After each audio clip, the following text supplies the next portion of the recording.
Aujourd'hui, je dois vous parler d'une tradition italienne très importante avec un personnage absolument unique. Je parle bien sûr de la Befana. Est-ce que vous la connaissez? Je vais tout vous expliquer dans cette vidéo.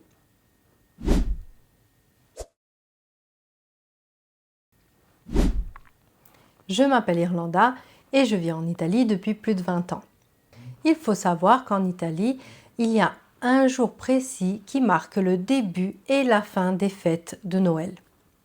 Comme je vous l'ai dit dans une autre vidéo, le 8 décembre, c'est le jour où on fait le sapin de Noël. C'est le jour où commence vraiment la période de Noël, il periodo natalizio.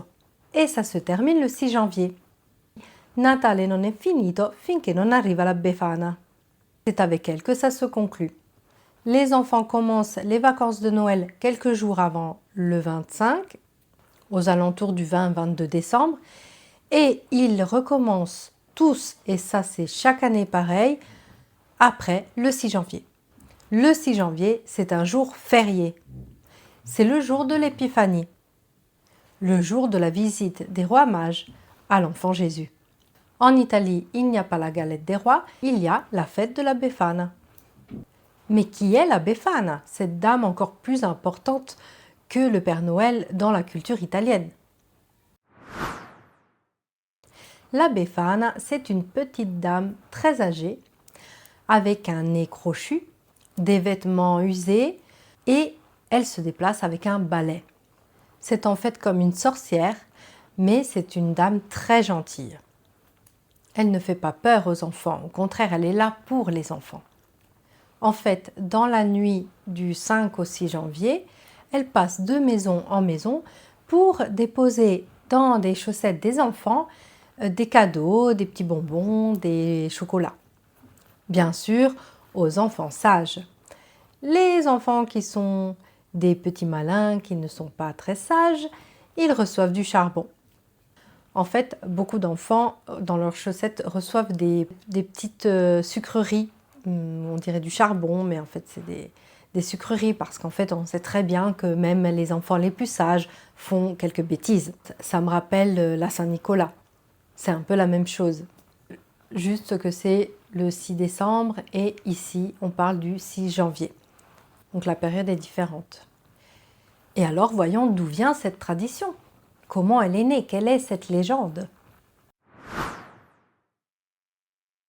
Alors, je vais vous raconter rapidement. Selon la légende, les trois mages étaient donc en train de chercher l'enfant Jésus. Ils étaient fatigués et ils s'arrêtent chez une vieille dame.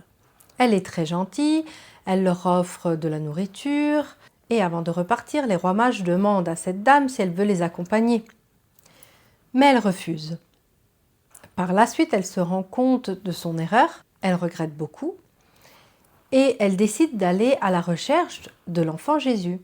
Elle veut elle aussi lui offrir des cadeaux. Mais malheureusement, elle ne le trouve pas et elle commence à aller de maison en maison pour donner des petits cadeaux aux enfants en espérant retrouver ainsi l'enfant Jésus. Et c'est comme ça que d'année en année, elle donne des cadeaux à tous les enfants et la légende est née. Et comment on fête la Befana?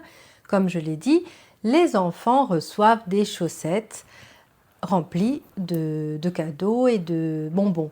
Le 5 au soir, ils accrochent leurs chaussettes et le matin, quand ils se réveillent, ils retrouvent la chaussette pleine. Ce qui se fait aussi beaucoup, c'est qu'on achète déjà des chaussettes toutes prêtes avec plein de friandises dedans, de chocolat et puis des petits jouets. Et on leur offre, même quand on va chez des amis, en fait, où il y a des enfants, on va amener une chaussette pour les enfants. C'est vraiment une coutume où les adultes qui vont chez des personnes avec des enfants apportent des chaussettes aux enfants. Ce jour-là, il y a beaucoup de choses qui sont organisées, il y a des petites fêtes, des défilés, il y a des petits spectacles. Et à Rome, d'ailleurs, il y a un très grand spectacle avec la Befana à Piazza Navona. C'est donc une journée vraiment très joyeuse. Les enfants entendent ça avec impatience. En fait, c'est pour conclure en beauté les fêtes de Noël. Il y a le dicton que tout le monde connaît, tous les Italiens connaissent, l'Epifania, tutte le feste porta via. Donc c'est bien pour dire que c'est le dernier jour, c'est avec l'Epifania et donc la Befana qu'on conclut la période et les vacances de Noël. Le jour d'après, on retourne à la normalité. On reprend le travail, on recommence l'école, on est prêt pour une nouvelle année. Et je vous avais donc dit qu'elle a un balai. C'est en fait un symbole très important. C'est pour dire qu'on efface, on passe à autre chose, on passe à la nouvelle année. On balaye tout ce qui est vieux, on enlève tout ce qui est vieux. On est prêt à commencer une nouvelle année. Donc voilà pour cette tradition italienne. Si vous avez des questions, n'hésitez pas à les écrire en commentaire, je vous répondrai. Et je vous dis à bientôt pour une prochaine vidéo. Ciao!